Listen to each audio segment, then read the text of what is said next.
আরে দাঁড়াও, আজকে আর গাছ নয়, আজ তোমাদের দেখাবো পেঁপে মাখার ভিডিও। কিন্তু এটা খাওয়ার পরে আমার যে এরকম অবস্থা হবে এটা তো আমি স্বপ্নেও ভাবিনি। দুপুরবেলায় বসেই ছিলাম, হঠাৎ করে দাদারা এসে বললো কিছু মাখা করতে। মাখা খাওয়ার দিন তো চলেই এলো, আর জানো তো প্রত্যেক বছর আমরা দুপুরবেলায় এ সময় কিছু না কিছু মাখা খেতেই থাকি প্রত্যেক দিন। দেখো, মাখার জন্য এখানে আমরা নিয়েছিলাম শুকনো লঙ্কা আর একটু পরিমাণে চিনি, লবণ, আর নিয়েছিলাম তেঁতুল।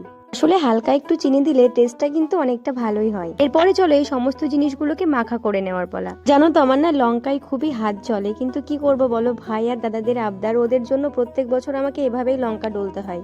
তাছাড়া আমি কখনো কিন্তু লঙ্কায় হাত দিই না। আর এদিকে দেখেছো মাখা শেষ না হতেই ওরা পাশ থেকে হাত বের করে একটা একটা করে তুলে তুলে খাওয়া আরম্ভ করে দিয়েছে। একটা কথা বলে দিই, আমরা কিন্তু ভীষণ ঝাল খাই, তাই দেখো মাখা করার সময় আরো কয়েকটা লঙ্কা আমরা এখানে দিয়েছি।